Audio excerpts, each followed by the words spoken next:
Assalamualaikum, salam sejahtera dan selamat kembali semula ke channel Abang. Terima kasih sangat-sangat sudi nak dengarkan cerita yang Abang nak sampaikan. Hari ini Abang nak sampaikan satu cerita. Seperti yang Abang janjikan semalam, hari ini cerita tentang satu panggung wayang yang ada dekat Kuala Lumpur, tapi tak boleh nak beritahu secara tepat kerana panggung wayang tu masih lagi berfungsi sampai sekarang. Cuma kita ambil iktibar dan hikmah daripadanya. Jadi sebelum kita mulakan cerita, marilah kita sama-sama berdoa kepada Allah Ta'ala. Semoga Allah panjangkan umur, murahkan rezeki, berikan kesihatan yang baik untuk kita semua dan permudahkan segala urusan kita dunia dan di akhirat. Dan semoga Allah memberikan syurga buat mak ayah kita, juga memberikan keamanan untuk kita satu dunia dan umur yang diberkati. Tanpa membuang masa lagi, Abang akan mulakan cerita kali ini, pengalaman yang cukup luar biasa. Abang mulakan dengan A'udzubillahi minasyaitanirrajim. Bismillahirrahmanirrahim. Allahumma salli ala Sayyidina Muhammad wa ala ali Sayyidina Muhammad. Cerita kali ini diceritakan oleh anak kepada seorang makcik, dan makcik ni bekerja sebagai seorang pencuci tandas, tapi lebih kepada abang lebih suka nak sebut sebagai cleaner lah. Dia adalah seorang cleaner di satu syarikat ataupun satu panggung wayang, yang mana panggung wayang tu ada satu kawasan tandas lelaki dan tandas perempuan, dan makcik Zainab ni bertugas untuk membersihkan panggung wayang ni punya tandas, dan dia hanya bertugas pada waktu siang, bukan pada waktu malam. Jadi sepanjang daripada rentetan cerita ni semuanya berlaku pada waktu siang. Jangan bayangkan waktu malam. Tapi kalau kita fikir-fikirkan, waktu siang takkanlah ada hantu benda-benda macam ni kan. Tapi sebenarnya waktu siang pun tak ada bezanya dengan waktu malam, kerana waktu siang juga ada yang mengganggu. Ceritanya bermula pada tahun 1998, Makcik Zainab dapatlah bekerja dekat satu panggung wayang, dan dia bekerja sebagai seorang cleaner, membersih-bersihkan tandas. Boleh juga dikatakan tak ramai orang yang bekerja dekat panggung wayang tu. Kalau dulu-dululah, mengikut ke ceritanya, dulu-dulu kalau orang yang bersihkan tandas ni, diorang bukan daripada syarikat pembersihan, masih lagi atas tanggungjawab syarikat ataupun panggung wayang itu sendiri. Jadi tak banyaklah pembersih ataupun cleaner yang ditugaskan untuk membersihkan tandas. Pada waktu tu ada lebih kurang 3 orang aja, seorang lelaki dan 2 perempuan, dan Makcik Zainab pada waktu tu baru masuk bekerja. Sebagai seorang cleaner, tak ada masalah untuk membersihkan tandas lelaki ataupun tandas perempuan. Tapi waktu dia mula-mula masuk bekerja dekat panggung wayang tu, dia dah diberitahu oleh pihak pengurusan, dekat dalam tandas perempuan ada satu tandas yang terletak paling hujung sekali, iaitu paling terakhir sekali, dan tandas tu telah dikunci, dan untuk mengelakkan daripada benda-benda buruk berlaku. Bila Makcik Zainab tanya kenapa pula tandas tu dikunci-kunci, tapi pihak pengurusan tak beritahu apa sebabnya. Dia kata tak perlu tahu, yang penting jangan diusik-usik tandas tu, biarkan tandas tu macam tu je. Tapi Makcik Zainab rasa macam tak sedap hati setiap kali dia bertugas untuk membersihkan tandas walaupun waktu siang, kerana dia kata setiap kali dia ada dalam tandas tu, seperti seolah-olah ada benda yang memerhatikan dia. Semuanya berubah pada satu hari. Pada waktu tu hari siang macam biasa. Lupa abang nak beritahu, walaupun siang tapi tandas tu tidak mempunyai banyak tingkap, dan perlu dinyalakan lampu keseluruhannya supaya dia betul-betul terang. Jadi kalau siang ke malam ke, tetap juga seram, tetap juga kawasan tandas tu nampak macam gelap-gelap suram. Dan pada satu hari tu, Makcik Zainab kata, entahlah, lepas tu dia dah bekerja lebih kurang sebulan lah waktu tu, dah tak ada rasa takut sangat dengan tandas yang terletak dekat kawasan hujung sekali tu. Dia dah tak rasa apa dah. Tapi tengah-tengah dia basuh tandas, tiba-tiba dia dengar tandas yang paling hujung tu ada bunyi orang buka air.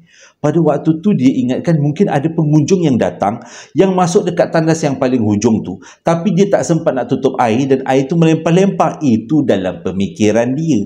Dan dia pun pergilah ke kawasan tandas yang hujung tu, nak tengoklah betul ke memang ada air paip yang tak ditutup. Tapi bila dia sampai dekat tandas hujung tu, baru dia sedar tandas hujung tu memang telah dikunci, dimangga oleh pihak pengurusan.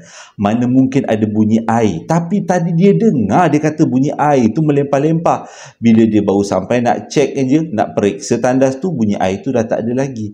Itu menyebabkan dia rasa macam tak sedap. Ada yang tak kena dengan tandas ni, mesti ada cerita di sebaliknya. Dan dia bekerjalah seperti biasa. Selang 2-3 hari lepas tu, berlaku lagi satu kejadian. Pada waktu tu dia kata jam menunjukkan pukul 4 petang dan nak habislah waktu dia bekerja. Dia habis kerja lebih kurang pukul 6 petang.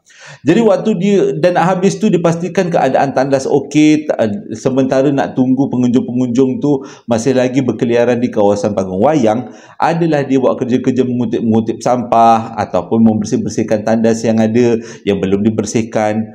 Waktu tu dia kata memang ada dalam tandas dan waktu tu dia tak adalah rasa takut sangat. Cumanya dia kata tengah-tengah dia bersihkan, tiba-tiba dekat tandas yang paling ujung sekali lagi, tapi bukan bunyi air yang keluar, bunyi orang berdehem, bunyi suara perempuan. Pada waktu tu dia rasa macam ini memang betul-betul datang daripada tandas hujung atau bukan. Jadi untuk memastikan benda tu datang daripada tandas hujung, dia buka satu persatu, dia jenguk satu persatu bilik-bilik tandas yang ada. Kesemua tandas pada waktu tu memang kosong. Biasalah, bukan hari Sabtu Ahad, hari-hari bekerja biasa, mana ada orang tengok wayang. Kadang-kadang aja ada kan tengok wayang, itu pun kalau hari Rabu, dia punya tiket murah. Tapi kali waktu ni bukan hari Rabu, pengunjung pun tak ada. Jadi dia selak setiap bilik tandas, memang tak ada orang. Hanya ada satu tandas saja yang berkunci dan tandas tu adalah tandas yang paling hujung sekali. Dengan kata lain, benda orang berdehem tu, bunyi tu datang daripada tandas yang hujung. Buat tak tahulah, dia kata jangan nak fikir takut sangat. Yang penting kita tawakal pada Allah supaya Allah beri pertolongan. Dia pun teruskanlah bersih-bersihkan tandas, siap-siap dia terus keluar. Dia tak berani nak masuk tandas tu sekali lagi sebab dia yakin kalau dia masuk sekali lagi dia akan berjumpa dengan sesuatu yang tak sepatutnya. Selang 2-3 hari lepas tu berlaku lagi satu peristiwa. Waktu ni masih lagi dalam bulan pertama tau. Bulan kedua dia bekerja. Dalam peristiwa kali ini memang menyeramkan, tapi dia tetap juga kuatkan semangat untuk terus bekerja mencari pendapatan buat keluarganya. Pada waktu tu pula dia kata suami dia dah lumpuh, anak-anak pula masih sekolah. Selama ni memang Makcik Zainab tak pernah bekerja, tapi lepas suami dia lumpuh macam tu, siapa pula yang nak bagi makan anak-anak? Suami memang tak berdaya, takkan nak minta cerai, kata Makcik Zainab. Jadi dia pun turunlah bagi bantuan kepada keluarga, cari kerja, dapatlah jadi cleaner. Jadi bila dapat kerja jadi cleaner tu bukan satu benda yang nak tak nak dia kena lakukanlah demi anak-anak dan keluarga. Jadi ada satu hari tu dia kata berlaku satu peristiwa yang agak mencengkam juga. Dia punya takut memang boleh dikatakan naik level lah, dia punya takut. Masa tu masih jam menunjukkan pukul 11 pagi. Pengunjung tak ramai sangat. Bila dah pengunjung tak ramai tu, memang seramlah keadaan tandas yang kena buka lampu yang suramnya lain macam. Tengah-tengah dia bersihkan tandas tu, tiba-tiba dia dengar pintu tandas yang terakhir terbuka secara tiba-tiba. Waktu tu dia dah berderau dah, dia kata. Memang dia kata kalau sekali lagi dia dengar orang berdehem ataupun bunyi air yang keluar daripada tandas yang paling hujung tu, memang dia tak tangguh-tangguh, dia akan berlari memecut keluar daripada tandas tu. Dia tunggu je apa yang akan berlaku, apa yang akan keluar daripada tandas tu selepas pintu tandas tertutup terbuka. Tapi tak ada apa-apa yang keluar. Benda tu senyap macam tu je. Jadi disebabkan masih lagi awal pagi, lebih kurang pukul 11 pagi, Makcik Zainab rasa macam perlulah tengok sesuatu. Dia nak pastikan ada orang ketiga tidak akan di dalam tandas tu, ataupun memang selama ni berkunci tapi kali ini kuncinya longgar. Jadi bolehlah dia tengok apa yang terkunci di dalamnya. Perlahan-lahan Makcik Zainab dengan memegang kayu bergerak ke arah tandas yang paling hujung sekali tu, yang pintunya tiba-tiba terbuka. Yang selama ni alam memang tak pernah terbuka, pihak pengurusan pun kata tak akan terbuka, tak akan dibuka.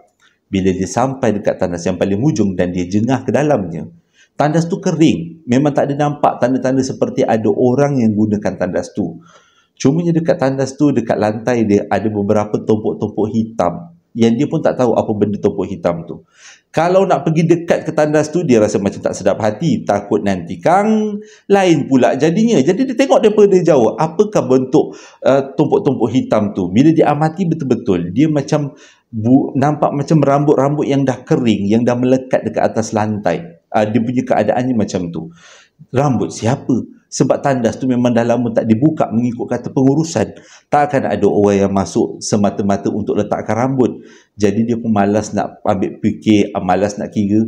Dia pun tutup balik tandas tu yang tadinya terbuka dan dia kunci daripada luar. Lepas tu dia bergerak ke arah pintu dan dia tak terleh lagi ke belakang. Dia terus keluar daripada tandas.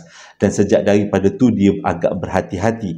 Walaupun siang dia kata. Sebab cleaner tak ada yang bertugas malam pada tahun 1998 dekat panggung wayang tu. Jadi dia kata walaupun siang dia mesti lebih berhati-hati untuk mengelakkan dia terserempak dengan sesuatu yang tidak baik. Gangguan semakin teruk semakin lama Makcik Zainab bekerja dekat situ, makin teruk gangguannya. Kalau awal-awal bulan tu, awal-awal minggu, dia punya gangguan setakat bunyi macam pintu terbuka, bunyi macam ada orang buka air, itu aja. Tapi ada satu hari tu, dia kata dalam bulan kedua dia bekerja dekat panggung wayang tu, satu peristiwa ni adalah pembukaan kepada peristiwa-peristiwa lain yang memang seram-seram, dia kata. Waktu tu dia tengah bekerja, macam biasa, pukul 2 petang. Memang tak ada pengunjung dekat panggung wayang tu. Kalau ada pun semua dah ada dalam wayang, tengah menikmati cerita yang ditayangkan dengan menggunakan tiket kan. Jadi dia pun membersih-bersihkanlah kawasan-kawasan panggung-panggung wayang yang sudah pun dikeluar, orang dah keluar. Kutip-kutip sampah-sampah, buang-buang sampah, sapu-sapu. Tapi tetap juga tugas dia yang utama adalah menjaga tandas. Jadi dia kata dia tak ada perasaan takut. Dia memang ada, tapi tak berapa nak tinggi sangatlah perasaan takutnya. Masih lagi boleh dikekang. Jadi selepas mengutip-ngutip sampah yang ada dekat dalam panggung wayang tu, dia tolonglah pekerja-pekerja asing yang bekerja waktu tu. Lepas tu dia kena kembali kepada tugas asal dia, membersihkan tandas. Sebab daripada pagi sampai ke waktu tengah hari, dia belum bersihkan tandas lagi. Jadi pada waktu tu dia kata disebabkan pukul 2 dia fikir memang tak adalah gangguan-gangguan apa. Dia dah semangat, dia punya semangat pun dah terbina bagus punya kan. Dia pun masuklah tandas, dia kata. Tengah-tengah dia cuci-cuci tandas, tiba-tiba dia dengar ada orang batuk dekat tandas yang paling hujung. Kalau kita dengar orang batuk dekat tandas paling hujung, kita mesti fikir itu adalah makhluk alam sebelah. Sebab dah tahu tandas tu memang tak ada siapa yang masuk, tak ada siapa yang buka. Memang kalau yang berdehem ataupun yang terbatuk tu, itu bukan daripada alam kita, itu kerjasama dengan alam sebelah. Jadi pada waktu tu dia diam, dia buat tak tahu, dia bersihkan macam biasa. Benda tu tak berhenti, dia berdehem, batuk kali kedua. Waktu tu kata Makcik Zainab, dia dah meremang lain macam dah. Dia tengok, dia menjeling ke arah pintu tandas tu, masih lagi tertutup dengan rapat, dikunci daripada luar kan. Yang kunci kan makcik tu juga, dia kata. Makcik yang kuncikan. Jadi dia kumpulkan kekuatan untuk membersihkan tandas yang seterusnya. Membersihkan, menyiram air. Dan bunyi tu hanya datang dalam 2 kali. Tiba-tiba lampu dekat dalam bilik air tu berkelip. Dengan keadaan suram, lampu tu kejap-kejap menyala, kejap-kejap termati, kejap-kejap menyala dan termati. Dalam keadaan yang segeralah, cepat, kejap mati. Lepas tu yang tak bestnya kata Makcik Zainab, dia punya matinya tu lama pula tu. Dia kata hidupnya sekejap, teranglah juga, tiba-tiba tu hilang, gelap balik. Pada waktu tu dia kata, tolonglah. Dia hanya menjalankan tugas, ya Allah. Walaupun dalam tandas berdoa jugalah kan. Ya Allah, ya Tuhanku, aku hanya menjalankan tugas. Tolonglah, jangan diberikan apa-apa gangguan. Aku dah tak sanggup lagi. Tapi demi suami dan anak-anak, aku kuat-kuatkan juga. Tapi tolong, ya Allah, janganlah ada gangguan. Tengah-tengah dia membersihkan tandas, tiba-tiba lampu yang berkelip-kelip tu tadi, tidak berkelip lagi dan gelaplah satu tandas. Tak ada cahaya pun dalam tandas tu. Entah kenapa selalunya ada tingkap. Tingkap tu adalah kecil lah tingkapnya, boleh juga menerangi. Entahlah kenapa, mungkin kat luar hujan ribut agaknya, sampai dekat kawasan tingkap tu tidak keluar sebarang cahaya. Dah waktu tu pula Makcik Zainab memang tercetuk dekat dalam kawasan tandas tu sorang-sorang. Memang seperti yang kita semua jangka, Makcik Zainab meluwu dekat pintu keluar nak dapatkan oksigen. Maksudnya cepat-cepatlah dia keluar, nak keluar daripada tandas tu. Waktu tu dia cuba tolak pintu tandas, tak boleh. Tolak pintu tandas, tak boleh. Allahu Akbar, dah terkunci pula dekat dalam tu. Dalam tandas, macam mana nak buka? Dia tolak sekuat-kuat hati, dah sampai dia terrajanglah tandas. Pintu tu tetap juga tak boleh terbuka. Dah kenapa pula? Satu tandas tu memang tak menyala lampu, gelap. Tiba-tiba dengar bunyi pintu tandas yang paling last kali tu, yang memang seram meram macam tu, pintunya terbuka tapi seperti disentap. Bunyinya betul-betul keluar kuat, kedegang macam tu. Sudah dia pada waktu tu ada dekat pintu keluar. Dia dah ketakutan, dia tolak pintu lagi, dia tolak. Tak boleh, kuat sangat macam ada benda yang menarik daripada luar. Waktu tu dia dah fikir, Allahu Akbar, Allahu Akbar. Pintu dekat belakang, pintu tandas yang misteri tu kembali berbunyi seolah-olah dibuka dengan kuat. Tong-tong macam tu. Ui, 2 kali berturut-turut. Pada waktu tu Makcik Zainab dah memang kecut perut. Dia kata kalau sekali lagi benda tu bunyi dan ataupun ada benda lain yang sergap, memang dia menangis. Dia cuba tolak sekali lagi pintu tandas tapi tidak berjaya. Dia rasa betul-betul cukup takut. Dan kali ini yang ketiga, pintu bilik air, pintu tandas yang terakhir tu kembali terbuka tapi dengan suasana dan suara yang sangat perlahan. Macam tu. Dia terbuka slow-slow. Oh, wah, Makcik Zainab kata pada waktu tu dia dah memang kecut perut. Tiba-tiba dia ternampak dekat tanda tulisan dekat pintu yang dia pegang tu, pintu keluar tu, rupanya ditulis perkataan kat situ, tarik, bukan tolak. Yang selama ni Makcik Zainab tolak. Memang tak boleh. Kita kalau dalam keadaan yang kalang kabut, memang kita tak nampak lah apa benda. Itu memang pengalaman abang sebagai manusia, lebih kurang lah. Maksudnya abang punya pengalaman sendiri. Kalau kita dah terlalu takut, kita dah tak nampak apa lagi dah. Macam tu juga dengan Makcik Zainab. Takut punya pasal dia tak nampak sebenarnya tarik, tapi dia pergi tolak. Memanglah dia tak boleh nak keluar. Dan waktu dia tarik pintu tu, dia dengar ada orang panggil daripada tandas yang belakang sekali.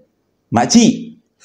Pada waktu tu nasib baiklah pintu tu dah boleh terbuka. Makcik Zainab buka pintu seganas-ganasnya dan dia terus berlari keluar daripada tandas utama dan sampai ke kawasan ruang menonton. Waktu tu dia tercungap-cungap lagi. Dapatlah, adalah orang yang tegur. Kak, dia kata, kenapa kak? Akak okey ke tidak? Akak kena serangan jantung ke apa ni? Tak ada. Dia kata, akak okey je, cuma akak ketakutan. Waktu tu Makcik Zainab, dia tak toleh tau. Masa ada benda yang panggil tu, dia tak toleh. Jadi dia pun minta dengan pihak pengurusan, bos nak cuti. Dia kata dia tak tahan, rasa macam nak demam satu badan. Lajak seminggu dia punya demam. Tak sampai seminggu lah, lebih kurang 3 hari 4 hari dia punya lajaknya demamnya. Ketakutan. Dia kata bukan lebih kepada takut, tapi lebih pada terkejut. Sebabnya selama ni memang dia tahu tandas tu misteri dan tiba-tiba tandas tu keluarkan suara. Makcik macam tu. Tak ke huru-hara. Kalau kita jadi Makcik Zainab pun huru-hara. Dan lepas tu dia lepas habis bercuti 3 hari demam, sambung lagi cuti tanpa gaji. Dia kata dia tak ready lagi untuk bekerja dekat dalam tandas panggung wayang tu. Dan habis bercuti barulah dia balik semula bertugas. Dan dia lebih berhati-hati kali ini, iaitu kan ada 3 orang pekerja kan, seorang pekerja lelaki, 2 pekerja perempuan. Dan dia pastikan setiap kali dia nak membersihkan tandas, mesti ada orang yang temankan dia. Sejak daripada tu tak ada lagi gangguan-gangguan yang pelik. Paling tinggi pun kelip-kelip lampu, supaya ialah kelip-kelip lampu yang macam nak mati tu. Sebabnya mungkin kerana mereka berdua ada 2 orang lah yang menjaga tandas tu. Jadi dia kata tak payah dengki lah, dah ada orang lain agaknya lah. Kita pun tak tahu perasaan alam sebelah kan. Peristiwa yang ketiga ni memang betul-betul epic. Abang dengar, abang dapat cerita ni pun, untuk cerita yang ketiga ni abang betul-betul rasa satu yang pelik, yang menarik. Kalau kita bayangkan seperti dalam wayang, kita akan berdebar lain macam. Okey, cerita ni macam ni Makcik Zainab cerita. Pada satu hari tu dia kata lebih kurang pukul 4 petang. Dia memang bertugas macam biasalah, pukul 6 balik. Dia sebelum balik tu pastikan keadaan tandas okey, ada tisunya. Jadi tak adalah pengunjung yang datang tu tercari-cari mana tisu, terutama dalam tandas perempuan. Sebab tandas perempuan kan memang perlu sentiasa bersih. Sebab iyalah, tandas kan walaupun itu hanyalah sebatas tandas, tapi nak juga biarkan bersih, biar pengunjung tu seronoklah untuk membuang air. Pada petang tu dia kata pukul 4, lepas dia membersihkan kawasan panggung wayang yang kosong, sapu-sapu apa yang patut dekat kawasan kaunter, dia pergilah menuju ke tandas macam biasa untuk pastikan semuanya dalam keadaan yang baik. Dekat depan tandas perempuan ada seorang lelaki berdiri dalam umur pertengahan 20-an lah dia kata. Boleh kata mungkin dia berdiri depan tandas tu sebab dia tunggu orang lain kot yang tengah buang air dekat dalam tandas perempuan, mungkin makwa dia ke. Jadi pada waktu tu Makcik Zainab pun tanyalah, tunggu siapa nak? Dia kata tunggu isteri buang air dekat dalam tu. Oh, dia kata. Jadi bila dengar macam tu, Makcik Zainab pun teruslah berlalu masuk dekat dalam tandas. Bila dia dekat dalam tandas tu, dia pun buat kerja macam biasa, bersih-bersihkan apa yang patut dan tak adalah takut sangat. Sebabnya dalam tandas tu ada orang lain kan, ada bini kepada budak lelaki yang duduk dekat depan tandas perempuan tadi tu. Agaknya mereka berdua baru sampai kot sebab nampak popcorn tu masih belum boleh makan, air tu masih lagi penuh dekat dalam cup tu. Jadi dia kata mungkin baru sampai lah. Tengah-tengah dia kemas-kemas tandas tu, tiba-tiba dia terpandang sesuatu yang janggal. Dia kata, biar betul ni, dia kata. Sebabnya, pintu tandas, semua tandas yang ada, semuanya terbuka kecuali pintu tandas yang memang terkunci daripada awal. Takkanlah budak perempuan tu buang air dekat dalam tandas yang terhujung. Tapi tak apalah, mungkin ada orang lain yang bukakan tandas, ataupun mungkin budak perempuan tu buka sendiri pintu tandas yang tak akhir tu dan buang air dalam tu. Sebabnya itu terletak, tandas yang terletak yang paling ujung. Jadi kadang-kadang ada juga perasaan malu kan kalau bunyi celepur, kecepur macam tu bunyi air. Faham-faham, yang mana faham, yang mana tak faham, tak apalah. Jadi untuk mengelakkan pengunjung dengar kecepur-kecepur air yang kita hasilkan tu, jadi kebanyakan orang memang suka guna tandas yang paling ujung. Jadi Makcik Zainab kata mungkin dia buka tandas tu dan dia buang air dekat tandas yang paling ujung. Lepas habis tu dia pun pergilah siap-siapkan diri keluar daripada tandas. Sepada keluar daripada tandas, dia tengok budak lelaki tu macam main handset, tapi bukanlah main handset, tengah termenung tapi mukanya agak gelisah. Jadi Makcik Zainab pun tinggalkanlah, buat tak tahu je lah. Dan dia pun pergilah dekat kawan-kawan dia yang bertiga tu. Dia orang borak dekat satu kawasan, satu bilik. Dan bilik tu memang bilik pantry lah, untuk dia orang letak-letak makanan ataupun letak-letak barang peribadi. Tengah-tengah Makcik Zainab berehat-rehat tu, tiba-tiba dekat pintu bilik diorang diketuk. Dan dia pun buka lah. Rupanya budak lelaki yang duduk dekat depan tandas perempuan tadi. Dia tanya, nak kenapa nak kau duduk dekat, kau ketuk-ketuk bilik makcik tempat berehat ni, ada apa-apa yang makcik boleh bantu? Gitu. Jadi budak tu cakap, makcik saya kan tadi tunggu bini saya dah dekat setengah jam tau. Dia tak keluar-keluar pun daripada tandas. Waktu tu bila dengar macam tu, Makcik Zainab terus kocok perut lah. Sebab dia teringat tadi memang ada satu je pintu tandas yang tertutup, yang lain semua terbuka. Dan itulah pintu tandas yang paling terakhir, pintu tandas yang misteri tu. Dan dia fikir mungkin budak perempuan tu memang buang air dekat dalam tandas tu. Makcik Zainab tak tangguh-tangguh, dia terus capai kayu dan juga beberapa peralatan. Dia ajaklah kawan dia diorang, jom. Tapi kawan dia yang lelaki tak nak ikut, yang ikut yang perempuan tu lah. Jadi Makcik Zainab cakap tak apalah, jom ikut makcik. Dia orang berdua bergeraklah dekat bilik air tandas perempuan tu. Bila sampai kat depan tandas perempuan tu, Makcik Zainab suruh suaminya tunggu. Awak tunggu sini, makcik masuk dalam buat pemeriksaan. Bila sampai dekat dalam, memang seperti yang sebelumnya, hanya ada satu je pintu tandas yang tertutup, iaitu pintu tandas yang ujung. Dan Makcik Zainab pun pergi dekat depan pintu tandas tu, dia ketuk. Dia kata, dek, nak. Dia kata, keluar. Dah sudah ke belum? Ni kenapa ni senyap aja? Tapi tak ada satu pun bunyi orang menyaut. Dia ketuk lagi. Nak ni suami anak ni tunggu dekat luar ni. Dia kata, jangan sampai lama sangat dalam tandas ni, tak elok. Tetap juga tak ada sahutan daripada orang dalam tandas. Lepas tu Makcik Zainab dah rasa tak sedap hati.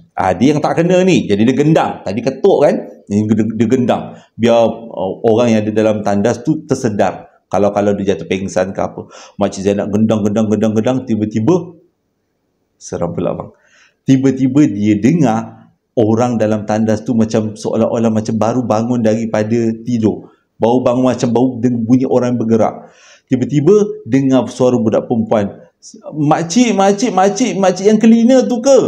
Jadi Makcik Zainab pun kata, kau kenapa kat dalam tu? Kenapa duduk lama sangat? Saya macam pengsan makcik. Saya tak sedar macam ada tiba-tiba saya rasa macam tertidur ni. Saya dah terjatuh dekat lantai ni. Saya nak buat macam mana ni makcik? Baju saya basah. Tak apa nak. Kata Makcik Zainab, bangun. Kuatkan semangat, bangun. Lepas tu dengarlah macam ada orang cuba membangunkan diri kan. Dia macam orang bergerak-gerak, bangun. Bangun nak. Okey dah, buka pintu nak. Buka pintunya. Biar makcik tengok apa yang berlaku.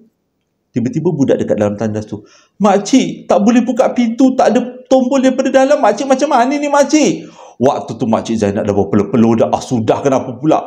Jangan sabar. Nanti Makcik cari caranya macam mana nak buka ni daripada luar. Luar dah terbuka ni. Dalam tak ada tombol pintu ke? Tak ada Makcik, kata. Sepatutnya ada, sebab Makcik Zainab kan memang tahu setiap tandas yang ada dekat situ kan. Semuanya ada tombol. Kenapa tandas yang hujung tak ada tombol? Tiba-tiba budak perempuan tu, "Makcik, tolong Makcik. Makcik, apa benda tu Makcik?" Makcik Zainab yang ada dekat depan pintu tu dah huru-hara. Sabar, tolong. Jangan takut. Makcik ada dekat depan ni. Budak yang ada dalam tandas tu, "Makcik, tolong Makcik. Makcik dia nak cekik saya Makcik. Tolong Makcik." Dia jerit-jerit, Makcik. Waktu tu Makcik Zainab dah huru-hara, dah tak tahu nak buat macam mana. Apa yang dia perlu buat? Makcik Zainab berlari dekat keluar daripada tandas pintu utama tu. Dia keluar, dia panggil suami. Nak, sini nak ni. Bini anak ada dekat dalam tu, dia terkunci dalam tandas. Suami mana yang tak terkejut? Terkejutlah kan. Jadi suami dia pun berlari dengan Makcik Zainab masuk dekat dalam tandas tu. Kawan dia yang seorang lagi, kawan Makcik Zainab tu, dia bukan orang tempatan, orang antarabangsa, orang negara. Dia macam bela-bela pada waktu tu. Jadi dia kata, mana bini saya tu ada tandas hujung. Dengarlah suara suami dia, "Bang, tolong bang, benda tu ada dekat belakang bang, tolong bang." Dia menangis, dia menjerit-jerit, macam dia menjerit, "Tolong bang, dia nak cekik saya bang, tolong bang." Dia menjerit macam, kata Makcik Zainab, dah macam tak ada suara. Budak perempuan tu punya ketakutan lain macam pun. Jadi suami dia kata, sabar. Suami dia pun gegar lah pintu tu. Gegar. Tapi tak terbuka juga. Lalu Makcik Zainab cakap, "Terajang aja pintu tu." Suami dia pun takut lah juga, sebab itu adalah kepunyaan pengwayang kan. Itu harta awam lah kan. Takkan nak terajang sesuka hati pula. Jadi dia kata, "Boleh ke Makcik terajang aja?" Bini dia dekat dalam tandas sudah menangis-nangis dah menjerit-jerit lah. Macam betul-betul kena cekik sesuatu. Waktu tu bila suami dia terajang, pintu terbuka, bini dia pun terus meloncat dekat suami dia. Bini dia peluk, "Bang, tolong bang. Dia dah pegang baju saya." Sekali dia, suami dia tengok dekat belakang nak pastikan apa yang pegang baju bini dia. Tak ada apa pun. Jadi pada waktu tu si bini ni tadi dah menangis-nangis, "Mama, jom kita balik dengan baju ni yang basah, dengan tudungnya sangat menyet." Jadi si suami tadi peganglah bini dia, papah bini dia keluar. Tinggal Makcik Zainab seorang-seorang dekat dalam tandas tu. Dia tak adalah seorang-seorang, dia dengan pekerja yang seorang lagi tu. Terkebil-kebil tengok tandas yang dah terbuka. Tiba-tiba tandas yang terbuka selepas budak perempuan tu keluar, tertutup sendiri dan dikunci dari dalam. Waktu tu Makcik Zainab memang tak tangguh-tangguh, ambil langkah 1000. Keluar daripada situ, relax, tenangkan diri. Waktu tu dia kata, nak tak nak, besok pagi dia nak jumpa dengan pengurusan. Nak tanya apa sebenarnya yang berlaku dekat tandas yang paling hujung. Lepas tu bila dah habis tu, besok paginya dia ceritalah apa yang terjadi pada budak perempuan tu tadi, yang terkurung dekat dalam tandas yang terakhir tu. Dan pihak pengurusan cerita, dulu dekat tandas tu ada seorang budak perempuan pengsan dan budak perempuan tu meninggal. Bila dengar macam tu, Makcik Zainab cakap, mungkin itulah puncanya kenapa tandas hujung tu paling seram. Tapi pihak pengurusan cakap, nanti dulu cerita tak habis. Sebenarnya budak perempuan tu pengsan dan dibawa ke hospital dan dia meninggal sebab serangan jantung di hospital. Dia bukan meninggal dekat dalam tandas tu, tapi dekat dalam tandas tu dia pengsan. Sama ada itu adalah punca kenapa tandas tu misteri, ataupun tandas tu memang daripada awal dah misteri, cuma budak perempuan tu pengsan dan kena serangan jantung bila dibawa ke hospital. Bukannya dia adalah punca kenapa tandas tu mengerikan. Jadi Makcik Zainab tanyalah juga, sejak bila tandas tu menjadi macam tu? Mengikut kata pihak pengurusan, dia pun tak tahu sebab dia pun barulah kerja dalam 2-3 tahun dia kerja dekat pengwayang tu. Jadi dia tak tahu apa sejarah tandas tu. Cumanya dia kata memang setiap kali pekerja pembersihan berhadapan dengan masalah tandas tu, memang semua cukup menakutkan. Dan sejak daripada tu, Makcik Zainab memang tak berhenti kerja sebab suami dia lumpuh tadi kan. Dan diceritakan kisah ni kepada anak dia. Anak dia type email bagi pada abang. Tu yang abang ceritakan tu. Jadi dia kata sejak daripada tu Makcik Zainab bekerja lah macam biasa dan dia lebih berhati-hati. Kalau dia nampak macam, dia kata kalau rasa seram je, bulu roma tengkuk dia meremang, dia terus pergi. Keluar daripada tandas tu, ambil udara, relax. Bila dah betul-betul okey, dia bawa masuk tandas. Dia kata setiap kali perkara pelik berlaku, dia punya bulu tengkuk dia akan meremang. Barulah dia tahu benda tu ada yang tak kena. Tapi kalau sewaktu dia duduk dalam tandas tu, bulu roma dia tak meremang, terutama dekat bulu tengkuk dia, dia tak adalah berlaku apa-apa yang pelik. Dan dia kekal bekerja sampai puluhan tahun dekat panggung wayang tu, sampailah dia tamat kontrak, dia tua dan dia balik rumah dan dia menjadi suri rumah sepenuh masa sebab anak-anak pun dah bekerja. Jadi dia kata itu adalah pengalaman menjaga tandas dekat satu panggung wayang. Dekat mana? Abang cuma beritahu dekat Kuala Lumpur. Tandas ni memang terkenal. Bukan tandas, panggung wayang ni memang terkenal. Dekat Kuala Lumpur dengan Selangor lah, kita bagi besar sikit kawasannya. Dan abang tak boleh nak sebut nama, nanti Kang tak pasal-pasal abang pula kena dakwa mengada-ngadakan cerita, padahal itu adalah pengalaman daripada ramai orang kan.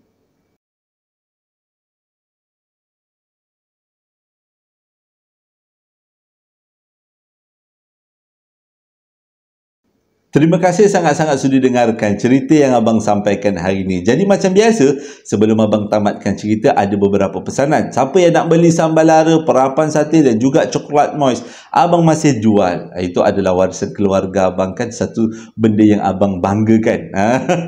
Warisan keluarga, terutama perapan sate itu, warisan keluarga yang turun-temurun. Tak adalah turun-temurun daripada bapa abang je sebenarnya. Orang ajar dia macam mana buat. Jadi itu dikatakan macam warisan keluarga jugalah. Jadi sebelum dan abang lupa nak beritahu, link-link untuk pembelian abang ada letak di bawah setiap video. Jadi bolehlah tekan kat sana kalau ada cuba-cuba nak mendapatkan, nak merasai. Jadi sebelum abang tamatkan cerita, macam biasa ada beberapa ucapan nak abang sampaikan. Ucapan yang pertama datang daripada seorang anak. Dia kata dia nak ucapkan selamat hari jadi buat bidadarinya, iaitu ibunya, Kamsiah, Puan Kamsiah binti Ibrahim, yang mana hari jadinya jatuh pada 10 hari bulan 12, tak lama lagi, kalau tak silap abang hari Isnin kan, hari Isnin atau hari Ahad. Jadi genap umur 60 tahun. Jadi dia kata selamat hari jadi buat bonda tersayang, semoga Allah sentiasa merahmatimu, memberikan rezeki yang melimpah ruah buatmu, kesihatan yang baik dan dipermudahkan segala urusan dunia dan di akhirat. Dia kata kalau ada orang tanya siapa yang sampaikan ucapan ni, dia kata ucapan ini datangnya daripada anak yang merantau ke Sabah, yang mana dia nak ucapkan hari jadi buat Puan Kamsiah binti Ibrahim, ibunya. Ucapan yang kedua datangnya daripada ahli keluarga besar JSPL, iaitu Mastura. Yang pertama, daripada pihak JSPL sendiri, abang ucapkan selamat hari jadi buat Mastura, yang mana hari jadinya jatuh pada 6 hari bulan 12. Semoga Allah murahkan rezeki, berikan kesihatan yang baik dan permudahkan segala urusan buat Mastura. Dan Mastura juga nak ucapkan selamat hari jadi buat suami dia, iaitu Jamal Ismail, yang mana hari jadinya jatuh pada 17 hari bulan 12 akan datang, dengan ucapan selamat hari jadi buat suami tersayang, semoga Allah sentiasa merahmatimu, memberikan rezeki yang banyak buatmu dan sentiasa dipermudahkan urusanmu dan menjadi insan yang sangat baik. Ucapan yang ketiga datangnya daripada Auni. Dia nak ucapkan selamat hari jadi buat kakaknya yang bernama Si Moana, yang mana hari jadinya jatuh pada 8 hari bulan 12. Dan yang kedua, dia nak ucapkan selamat hari jadi buat ibunya yang tercinta, tapi dia tak beritahu nama, dia cuma cakap ibu tercinta je, yang mana hari jadinya jatuh pada 24 hari bulan 12 akan datang. Dan yang ketiga, dia nak ucapkan selamat hari jadi buat kakaknya juga yang bernama Nelly, yang mana hari jadinya jatuh pada hari Christmas 25 hari bulan 12. Dan pada 26 hari bulan 12 adalah hari jadi Auni Arif, iaitu orang yang menghantarkan ucapan ni. Jadi abang rangkumkan semua, abang doakan semua buat Auni, kakaknya Moana, ibu yang tercinta, dan juga kakaknya yang bernama Nelly. Semoga sentiasa dirahmati Allah, diberikan kesihatan yang baik, permudahkan segala urusan dan sentiasa sihat-sihat selalu. Ucapan yang ketiga datangnya daripada Zamasa. Dia kata nak sampaikan selamat ulang tahun perkahwinan buat mak dengan ayahnya, iaitu Haji Sulaiman dan Hajah Sabariah, yang mana tarikh perkahwinan ulang tahunnya jatuh pada 27 hari bulan 11 yang lepas. Genap perkahwinannya 37 tahun. Jadi dia kata semoga kekal bahagia hingga ke syurga, sentiasa dirahmati Allah, diberikan rezeki yang melimpah ruah, kesihatan yang baik dan saling menyayangi. Ucapan yang seterusnya datang daripada Zuraida Zainuddin. Dia nak sampaikan ucapan ni buat abang sulungnya yang bernama Zaini Zainuddin, yang mana hari jadinya jatuh pada 2 hari bulan 12, genap umur 49 tahun. Dan juga dia nak sampaikan ucapan buat anaknya yang tercinta, iaitu Muhaimin Adwa Zakwan bin Adriosandi. Sekali lagi Muhaimin Adwa Zakwan bin Adriosandi. Dia kata tu anak dia, hari jadinya jatuh pada 26 hari bulan 12, genap umur setahun. Jadi ni belum setahun lagi. Si anak kecil ni masih lagi dah nak masuk setahun. Dengan ucapan selamat hari jadi buat kalian berdua. Semoga Allah sentiasa merahmati, semoga Allah memberikan syurga dan memberkati setiap apa yang kalian berdua hadapi dan lakukan.